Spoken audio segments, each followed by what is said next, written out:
The grand hall of the Corin court was alive with sound. Hundreds of alien nobles filled the space with clicking voices, vibrating wings, and the shimmer of crystal-like armor. Tall pillars rose high above them, covered with glowing strands of living vines that shone like stars.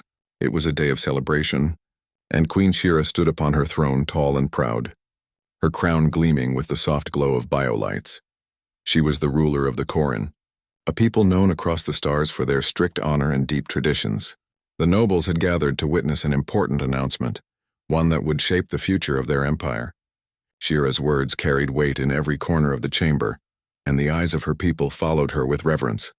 She spoke clearly, her tone commanding.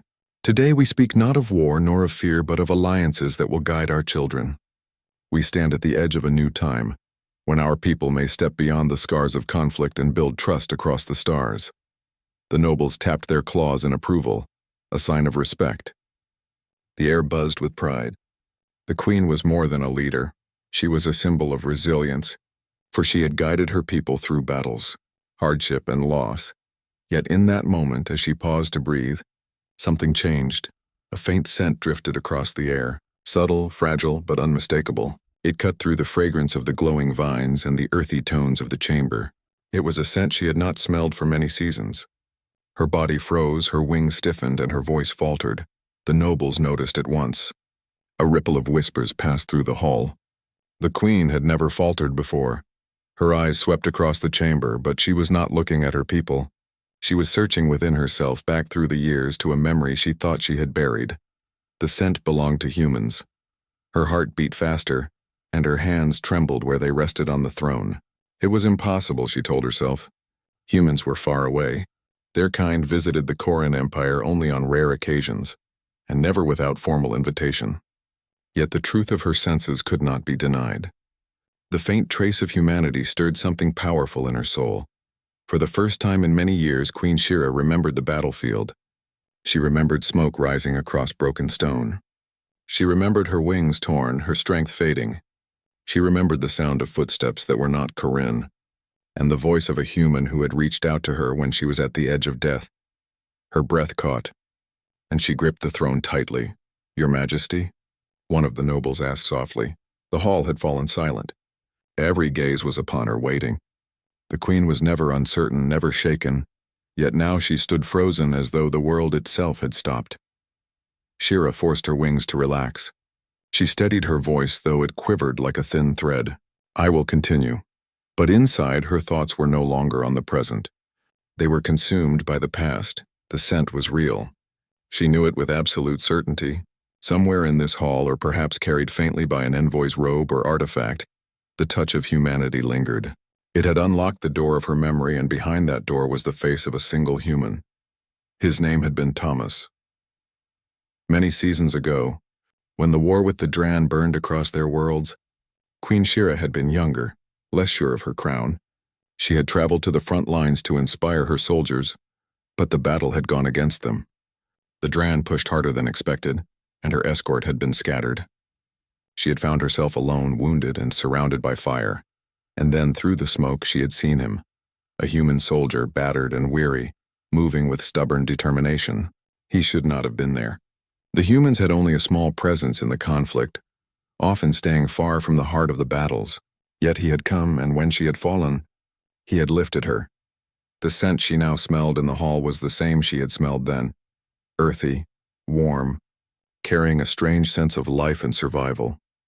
The queen's voice echoed again in the chamber as she forced herself to return to her speech, but her thoughts slipped back again and again to that memory. The words she spoke were automatic, trained, expected of her.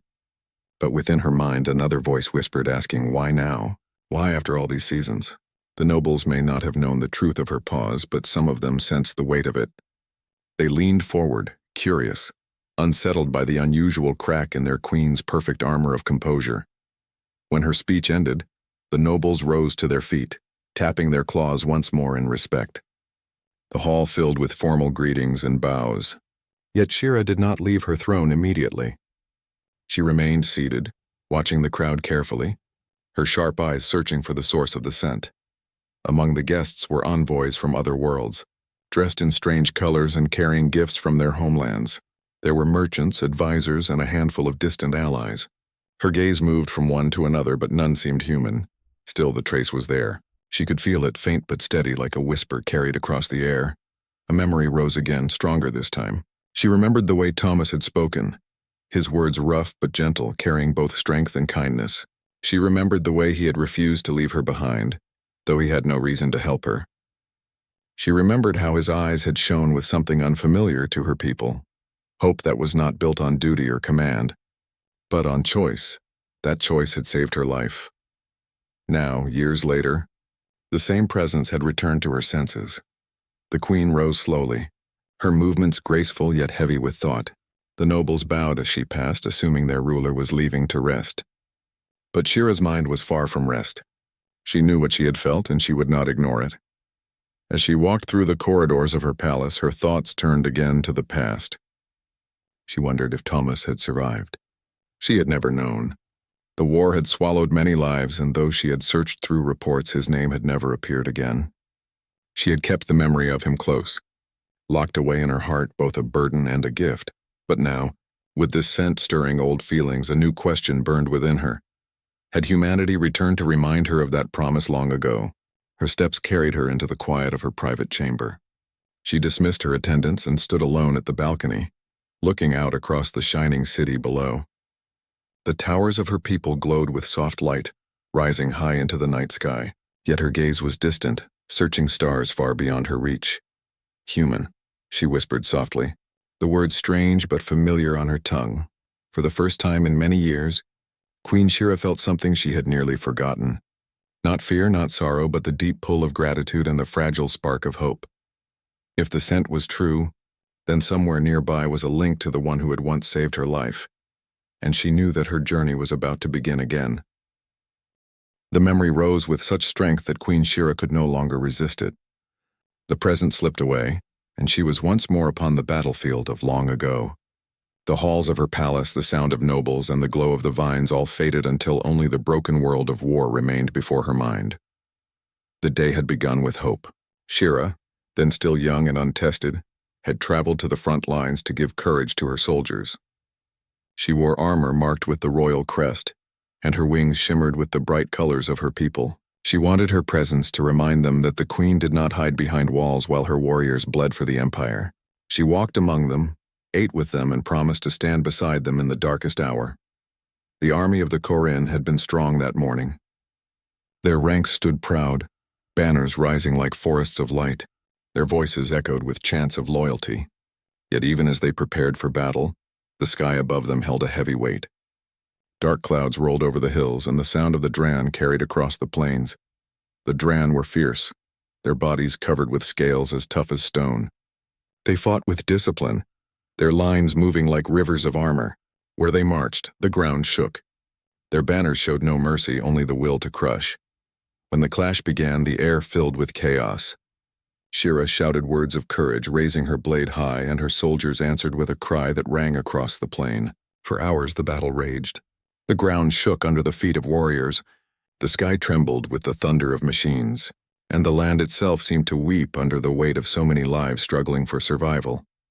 Shira fought as best she could, though her training as queen was not the training of common soldiers.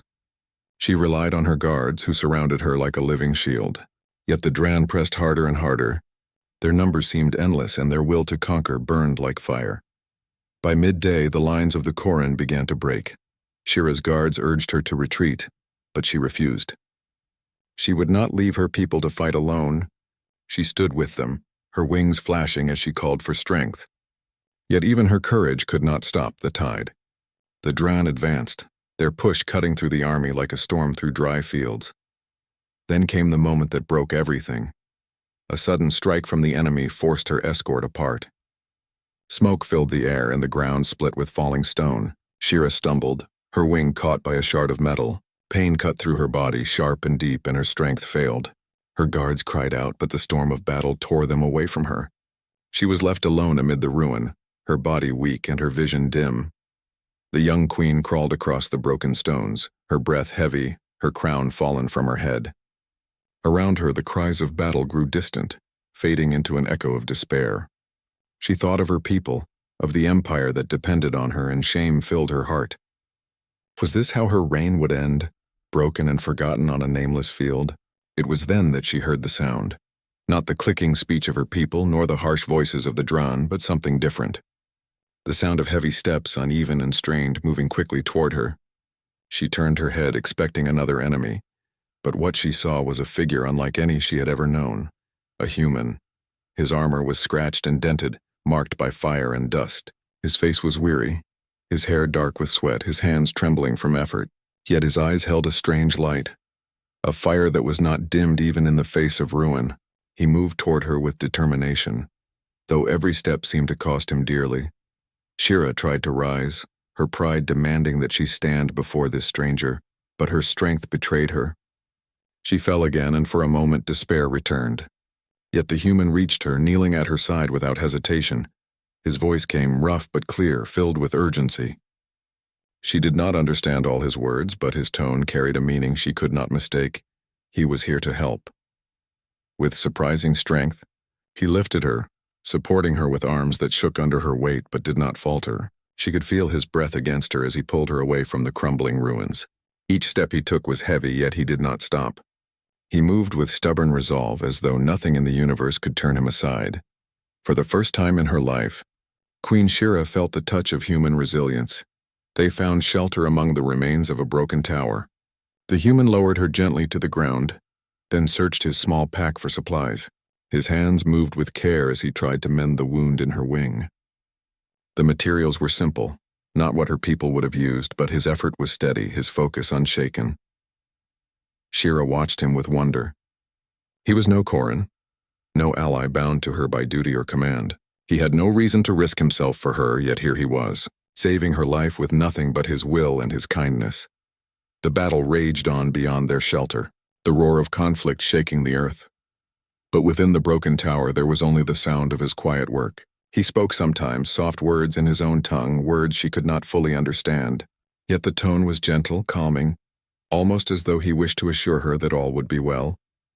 Shira closed her eyes, exhaustion pulling at her, and let his voice carry her into rest. When she awoke, the human was still there. He sat nearby, his back against the stone, his weapon close at hand, though his eyes were heavy with sleep. He looked weary, yet he had not left her side. Days passed like this. Together they survived amid the ruins, hidden from the eyes of the enemy. The human shared his food with her, though he had little enough for himself. He drank little so that she could have more. He tended her wounds each day, his hands patient and careful. Shira began to learn his name, Thomas. He spoke it slowly, pressing a hand to his chest as he said it, and though her tongue struggled to shape the sound, she returned it to him. The first time she spoke his name, he smiled, and in that smile she saw something she had never known among her people. It was hope. Each day she grew stronger, her wounds healing under his care. Each day she also grew more curious about him. He spoke often of his home, Earth, describing oceans that stretched farther than sight, mountains crowned with snow, and forests alive with endless green. His words painted pictures brighter than any tapestry. She, in turn, spoke of her people, their long traditions, their pride and honor, their songs sung beneath the stars. Though words were clumsy between them, they found meaning in gestures, in laughter, and in silence shared under the broken sky. The bond between them grew. What had begun as survival became something deeper, a connection across distance and difference. Shira no longer saw him as a stranger. He was Thomas, the human who had chosen to save her when all hope seemed lost. The scent of him, earthy and warm, became tied to her memory of safety. It was a mark of his presence, a reminder of his courage. It was the same scent that now, many seasons later, had returned to her in the great hall of her palace. As the memory faded and the present returned, Queen Shira stood again on her balcony, her eyes fixed on the stars. The court had ended, but her heart had not. The faint trace of humanity had stirred a past she could never forget. She whispered again, "Tomas." And though the night gave no answer, her soul told her that the story was not yet finished. The battlefield had broken around them, yet inside the ruined tower, Queen Shira and Thomas built a fragile shelter of trust. It was not trust born of treaties or politics. It was the simple trust of two beings who needed each other to survive. The days passed slowly. Every morning, Shira woke to find Thomas already awake, watching the horizon with sharp eyes. His body was weary, but his spirit never seemed to weaken. He carried himself with a quiet strength that puzzled her. Among her people, strength was shown through ceremony, through grand speeches and bold displays. But Thomas's strength was different. It was patient, steady, and silent, like the roots of a tree holding firm against storms. When her wounds burned, Thomas would kneel beside her and tend them. His hands were rough, but his touch was gentle. He cleaned the cuts carefully, wrapping them with strips torn from his own clothing. Shira had never been cared for in this way. Her healers had always treated her with ritual, speaking chants as they worked. Thomas did none of that. He worked simply without words, his focus on easing her pain. At first, she had tried to speak to him in her own language. He could not understand, and she could not shape his words. Yet neither gave up. Thomas pointed to objects, saying their names slowly. "Water," he said, showing her the small bottle he carried. She repeated the sound until he nodded. Then he pointed to the sky. "Star." She tried again, clumsy at first, but soon she could say it. Each day their words grew. Shira also taught him. She pointed to the glowing crest on her chest. "Corin," she said, touching her heart. He repeated, though his voice bent the sound in strange ways. She smiled, surprising herself, for she had not smiled in many days. The bond between them deepened. One evening, when the sky turned red with sunset, Thomas told her of his home. His voice carried warmth, and though she could not catch every word, she could feel the meaning. He spoke of wide oceans that danced with waves, of forests where leaves whispered with wind, of birds that filled the air with song. His eyes grew bright when he described them, as if those memories gave him strength even here in the ruins of war. Shira listened, painting his words into images within her mind. Her people had seas, but not like those he described. Her people had forests, but not with the life he imagined. For the first time, she realized how vast the universe truly was, and how small even a queen could be in the endless stars. When it was her turn, she spoke of her people. She told him of the glowing vines that lit their cities, of the crystal towers that rose into the night, of the songs her people sang in deep harmony. She placed her hand against her throat to show the way the sound vibrated, and he listened with wide eyes. Though he could not understand all her words, he understood her pride. The days of hiding became more than survival. They became a lesson, one for both of them. Shira began to see how Thomas endured. His body was fragile compared to the Corin. He could not fly, and his skin was soft. Yet he adapted to every hardship. When food was scarce, he stretched it, making every bite last. When water was low, he went thirsty so that she could heal faster. When the nights grew cold, he gave her his covering, shivering silently rather than let her suffer. It was not duty. It was choice. That was what amazed her most. Among her kind, such sacrifice was expected of warriors sworn to serve. Tomas was not sworn to her. He owed her nothing. Yet he gave all he had. One night, as they sat by a small fire built from scraps of wood, Shira studied him closely. His face was marked with lines of exhaustion, yet when he noticed her watching, he gave a faint smile. It was not the smile of victory or triumph. It was a simple smile meant only to ease her worry. Shira felt something stir within her. Gratitude, yes, but more than that. A quiet respect, deep and lasting. The next day, she tried to stand. Her wings ached, but the wound had healed enough for her to rise. Thomas steadied her as she leaned on him. Together, they stepped from the shadow of the tower into the open ruins. The land stretched before them, scarred by battle. Yet the sky above was bright and endless. For the first time since her fall, Shira felt the strength of hope. They spent the following days moving slowly across the land, seeking safer ground. Thomas led, guiding her through broken paths. He seemed to sense danger before it came, always keeping them hidden from patrols of enemy soldiers. When she faltered, he carried her weight without complaint. When she grew weary, he encouraged her with gestures and small words she now understood. At night, they rested beneath the stars. Shira often looked upward, tracing the constellations of her people. She would point them out, naming them softly. Thomas would listen, then point to other shapes, giving them names of his own. Two sets of stories, two different skies, yet together they made the night brighter. On the seventh night, a storm rolled over the land. Rain fell heavy, soaking the ruins. The cold bit through them, and the fire could not survive the wind. Shira trembled, her body still weak, but Thomas pulled her close, wrapping her in his covering. She felt his warmth steady against the storm, and though the world outside raged, she felt safe for the first time since the war had begun. When the storm passed, they found themselves laughing softly, though neither knew why. Perhaps it was relief, perhaps it was the joy of survival. Shira realized then that her fear was fading. She was no longer only a queen hiding from battle. She was Shira, alive because of the human beside her. The bond grew into something unspoken.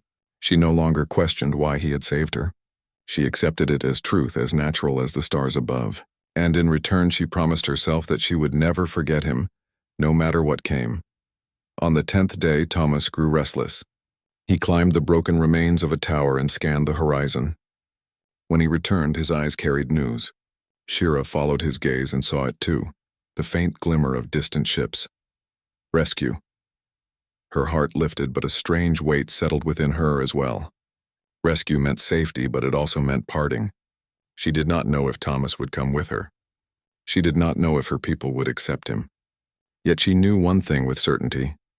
She did not want this bond to vanish like smoke on the wind. That night, as they sat once more beneath the stars, Shira reached into the small pouch at her side. She removed a crest, a piece of her crown, carved with the mark of her house. She pressed it into Thomas's hand. "Corinne," she said softly, touching the crest, then touching her heart. He looked at her, puzzled at first, then nodded slowly. "Thomas," he said, pressing his hand to his chest. For a long moment they held each other's gaze. No words could bridge the distance between their worlds, but their silence was enough. The next day would bring change. She knew that.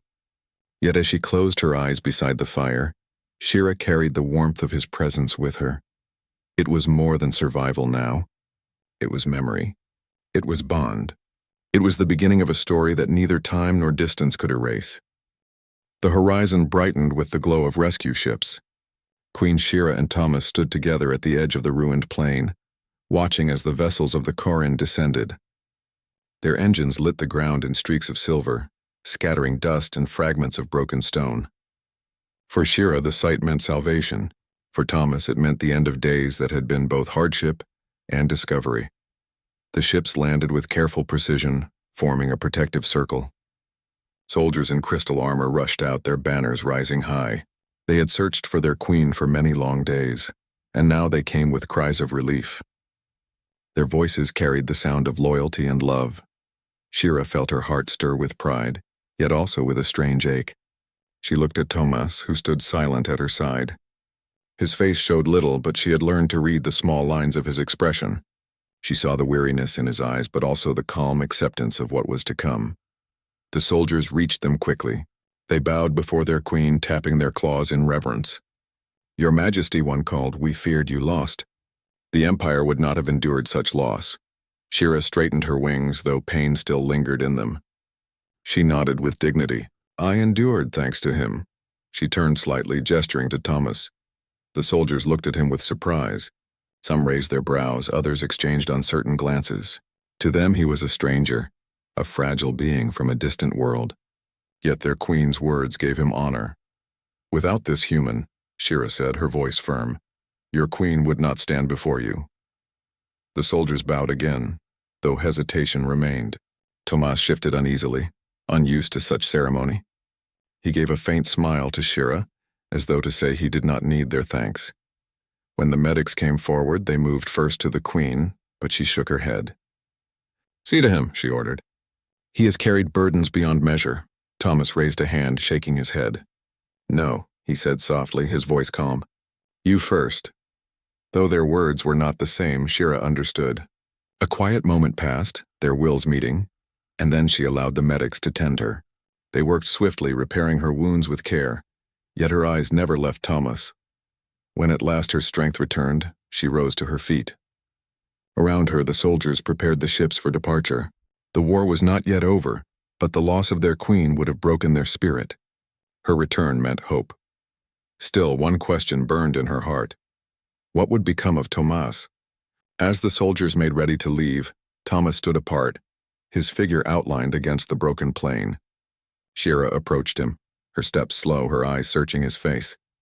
"You will come," she said softly, gesturing to the ships. "With me." Thomas looked at her, then at the waiting soldiers. His eyes grew distant, thoughtful. At last he shook his head. Shira felt her breath catch. "Why?" He placed a hand upon his chest. "My people," he said simply. His voice carried the weight of duty. He was bound to return to his kind, to the humans who still fought their own battles in the vast galaxy. Shira's heart ached. She wanted to argue, to command, but she could not. His choice was his own, and it was the same choice that had saved her life. He lived not by orders, but by his own will. From the pouch at her side, she drew out the crest she had given him. The mark of her house, the promise of her gratitude. She pressed it back into his hand, folding his fingers around it. "Keep it," she whispered. "As long as this exists, the Corin will remember." Thomas looked at the crest, then at her. For the first time, she saw a shadow of sorrow in his eyes. He nodded slowly, closing his fist around the gift. The moment stretched between them. Around them, soldiers moved with urgency, preparing for departure. Yet in that small space of time, only the two of them existed. A queen and a human bound by survival, facing parting. Shira wished to speak more, but words felt weak. Instead, she reached forward and placed her hand against his chest where his heart beat steady beneath. He covered her hand with his own, strong and warm. No vow was spoken, yet both understood. When at last the call came for departure, Thomas stepped back. He gave her a small nod, the same simple gesture he had used each night to reassure her when the world seemed dark. She returned it, though her eyes stung with unshed tears. The soldiers guided her into the ship. She turned once more, her gaze locked on Thomas as the doors closed. The engines roared and the ship lifted into the sky.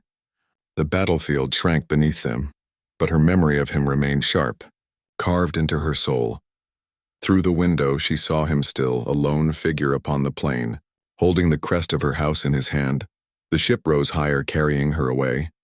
She pressed her hand against the glass, as if to reach him one last time, though distance already stretched wide between them. The soldiers around her spoke of victory, of strategy, of the Empire's survival. She listened, but her mind was elsewhere. She thought only of the human who had given her life when she thought it lost. In the days that followed, Shira returned to her people with strength renewed. They hailed her as a symbol of endurance, the queen who had survived the storm. Yet she carried within her a secret truth. Her survival had not been her own achievement. It had been the gift of a human named Thomas. She searched reports, hoping to find news of him. She asked allies, but none could tell her. Some claimed he had perished in another battle. Others said he had returned to his people far away. The galaxy was vast, and one man could vanish within it like a grain of sand in a desert. The not knowing weighed upon her. Each night she stood upon her balcony, gazing at the stars, wondering if he still lived, if he still carried the crest she had given. Seasons passed. Wars ended, treaties were signed, and the Corin Empire entered a time of peace. Shira ruled with wisdom, guiding her people into a brighter age. Yet in her heart the memory of Thomas never faded. She remembered the warmth of his hand, the sound of his voice, the quiet courage that had carried them both.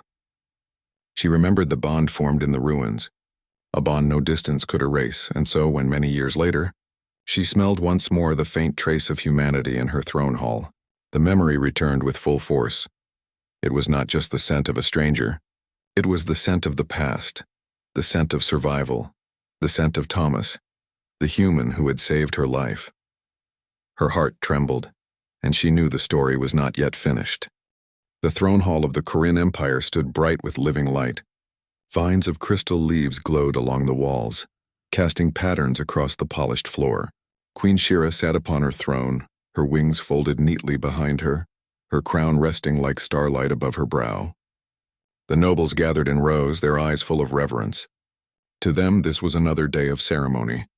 To Shira, it was the moment when her past returned to life. The faint scent drifted again. At first she had thought it was memory alone, a trick of her mind. But no, it was real. The air carried that same trace she had once breathed upon the battlefield. It was not strong, yet to her it was unmistakable. The scent of humanity. Her hands tightened upon the arms of the throne. She steadied herself, reminding her heart that she was queen now. not a wounded girl hiding among ruins. Yet her spirit trembled. For many years she had carried the memory of Thomas like a hidden jewel, bright yet heavy. Now the jewel had been uncovered. The nobles waited as the envoys from other worlds stepped forward. Each carried gifts, crystals, fabrics, rare minerals. Their voices echoed with ritual greetings. Shira answered with measured grace, though her eyes searched for the source of the scent. At last a young envoy stepped from the line. He was human. His figure was tall but lean, his clothes simple compared to the ornaments of others. He carried no heavy crown or jewel, only a small case bound at his side. His steps were calm, but his gaze was steady, unafraid before the court of the Koran. When the scent reached her fully, Shira's heart nearly stopped. She leaned forward, her wings trembling. The hall grew quiet, for the queen's composure had faltered again. The human bowed, his voice clear though soft. "Your Majesty," he said, "I come as a messenger of peace. I come also as the son of Tomas." The hall stirred with whispers. The name meant nothing to the nobles, but to the queen it was as thunder upon her soul. Shira rose from her throne. "Say again," she commanded, though her voice shook. The envoy met her gaze with calm respect. "My father was Thomas of Earth. Long ago he fought beside your people. He told me of a queen he once saved. He told me of a bond made in ruins. He gave me his crest and said that if ever I should stand before you, I must return it." He opened the small case and held out the crest. The chamber fell silent. Every noble leaned forward, their eyes wide, for they knew the crest well. It was the mark of their queen's house, the piece she had given away in secret. None had known where it had gone. None had guessed it rested for years in the hands of a human. Shira stepped down from her throne. Her movements were slow, almost unsteady, as though the weight of years pressed upon her. She reached out, her claws trembling, and took the crest into her hands. It was real, the same she had pressed into Thomas's hand when they parted.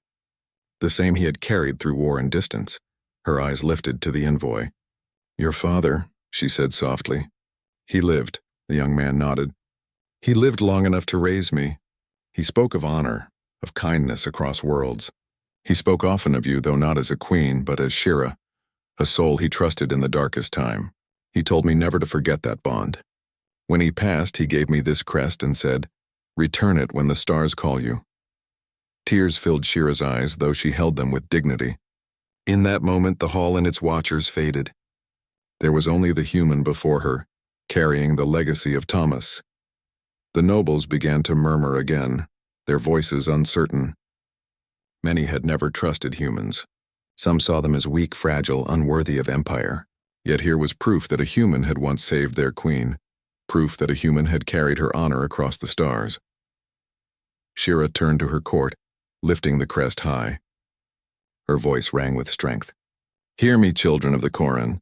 In our darkest hour when your queen lay broken, it was not a soldier of our empire who saved me. It was not a warrior of our allies. It was a human. Thomas of Earth carried me when I could not walk, gave me water when I thirsted, warmth when I froze, and hope when I despaired. Without him, I would not stand before you today." The hall grew still. The queen's words struck deep, for no lie could pass her lips in such a declaration. She lowered the crest and held it close to her heart. "Now his son stands before us. He carries not only his father's blood, but his father's dream, a dream that our peoples may not stand apart, but together." The envoy bowed again, his voice steady. "My father believed in unity. He said humans are strong not because of power, but because of choice. He chose to save you, though no law commanded it. He hoped one day our children might walk as friends, not strangers." Shira's wings lifted high, glowing faintly with the light of her crown. She turned once more to her people. "From this day forward, the Koran will honor humans not as outsiders, but as allies. Their kindness saved your queen. Their courage gave me life. Their memory binds us now." The nobles lowered their heads in respect, some with reluctance, others with true understanding. Yet none could deny the power of her words, for they were carved from truth. Shira faced the envoy once more. "You carry your father's spirit with pride. You are welcome in this court not as a stranger, but as kin. The bond he gave us will not be forgotten." The young man smiled faintly, and in that smile she saw Thomas again. The same warmth, the same quiet strength. Her heart ached with memory, but also with peace. For though Thomas was gone, his legacy had returned alive and unbroken. The ceremony ended, but the story did not. In the days that followed, Shira welcomed the envoy as guest of honor. She walked with him through the gardens of crystal vines, telling him stories of her people. He in turn shared tales of earth, of oceans and skies, of music and laughter. Their conversations echoed the bond she once shared with Thomas, bridging distance with simple words and gestures. The court began to change as well. The nobles who once doubted humans began to see them in a new light. They remembered the queen's testimony and the crest that proved it true. Slowly, respect grew where doubt had been. Shira often stood upon her balcony at night holding the crest close. She looked to the stars, imagining Thomas somewhere among them, proud of the path his son now walked. She whispered his name softly, not with sorrow but with gratitude. Years of silence had ended. The bond was alive again, carried forward by the next generation. And so the story of a single human's choice, the choice to save a queen in ruins, became the root of a lasting alliance. It was not written in treaties first, nor in the lines of politics, but in the memory of compassion. The scent that had once frozen the queen in her hall had led her to a truth greater than any crown. That humans were not small in the galaxy, but extraordinary in their own way, not through power or wealth, but through the strength of their hearts. From that day onward, Queen Shira ruled not only with wisdom, but with a memory always near. She ruled knowing that across the stars, humanity was no longer just an ally of chance. Humanity was family, written into the destiny of her people.